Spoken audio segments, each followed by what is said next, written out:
There is a silence when the birds sleep. The earth breathes inside its skin, pores open, seeds and roots wander with unshod toes into quiet pools of river sand, swallowing its mirrors. The night balloons from its edges and pulls at brief moorings. We float through old barriers like minnows at high tide, swimming an expanded pool. Feathers forfeit color and loosen their grip of one to the other, molting breathlessly with the foliage, watching the shackled wind walk quietly toward the dawn.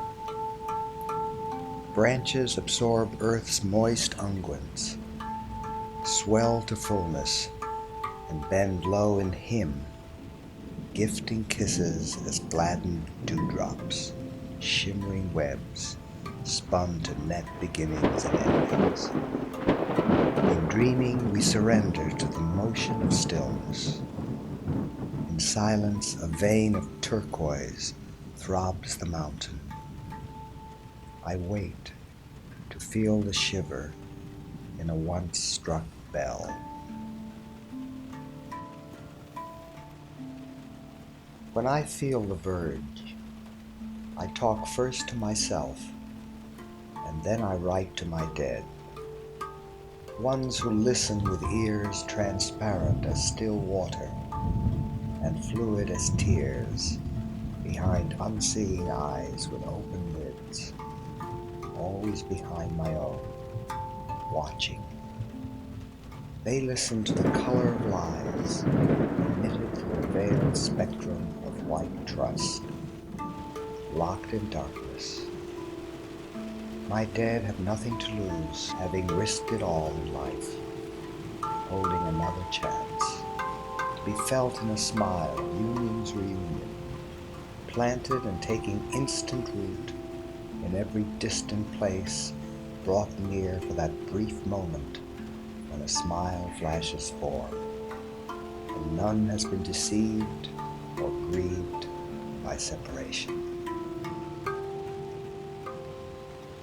And swam across the water to where he stood dancing, still well above the others.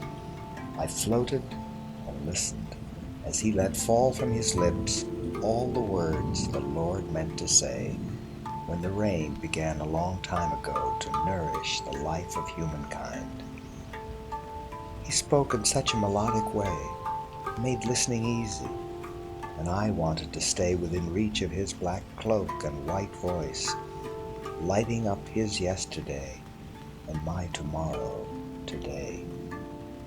I speak in staccato leaps, over mounting fear of letting go, to tidal shifts pushing against submerged mirrors, threatening double images in the deep pool of uncharted habitat. Self. My friend, you drain my energy with your love, your breath. You cut my hair and comb it clean of all that moves. Its life. You pull it through the wind's teeth, and my body like a pink stem bends to the touch, the promise. Only my feet remember to listen. My friend, your constancy rubs. Flattery flattens me like a river stone worn smooth under slippery soles, fording the stream countercurrent to reach the opposite shore. I cannot wear your laurel wreath now or on my headstone before I learn to be as leaf, circling and spinning along the fluted pathway with the wind at my back. My friend, I dare not stop to give shadow to your form. It would drag behind as an anchor in the sand, hobbling my feet, already too much like plugs in the circuit of duality. To move when a thunderbolt rends its awesome cleavage in stored passion, ransoming moisture from the darkness, is to celebrate the new moon as touchstone to the mysteries of light.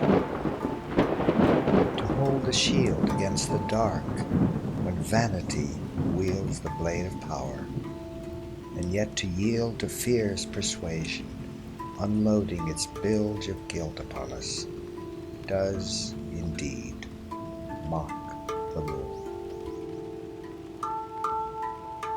My nights blister in dry dreaming of mudflats, once swollen with life's water, swimming tadpoles and tomboys on swift-moving rafts. It's time to bring a new song to this twilight, and sound it for each turn in a stone, facing west to cut moonbeams and starfalls, standing still and alone, being free in the desert to follow each trace in the sand of grains climbing hillocks and wind games, sand dune walking, time as breath does demand.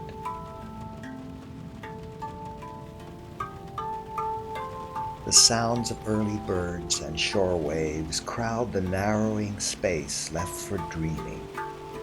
Images float lazily in unhurried dimness, without feet or gesturing arms, like so many players looking for something to be cast in.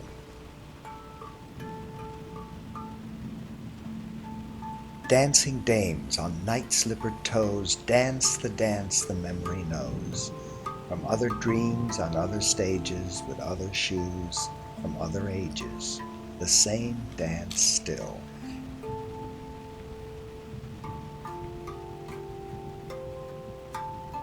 I am an emission of light from the darkness of everything. I am an emission of light that reflects the absorption of all color. I am a result of consciousness. I am not the cause of it. I know all this only when I am. Then I also am not. Eyes closed, peering, silent inner hearing, bones and muscles nearing the empty well of selfless self, expanding out into, contracting in with everything.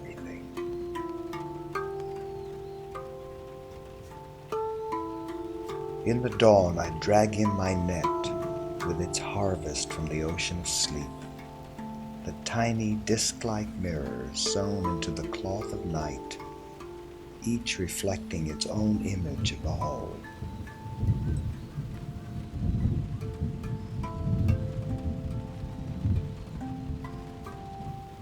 I closed my eyes and went into the silence to hear. I closed my eyes to sharpen my focus of attention. I closed my eyes to reach the blackness of everything. I closed my eyes to help me see. I closed my eyes to help me hear. I closed my eyes to learn to feel and know everything. I closed my eyes to take in the light. I close my eyes, but not to sleep.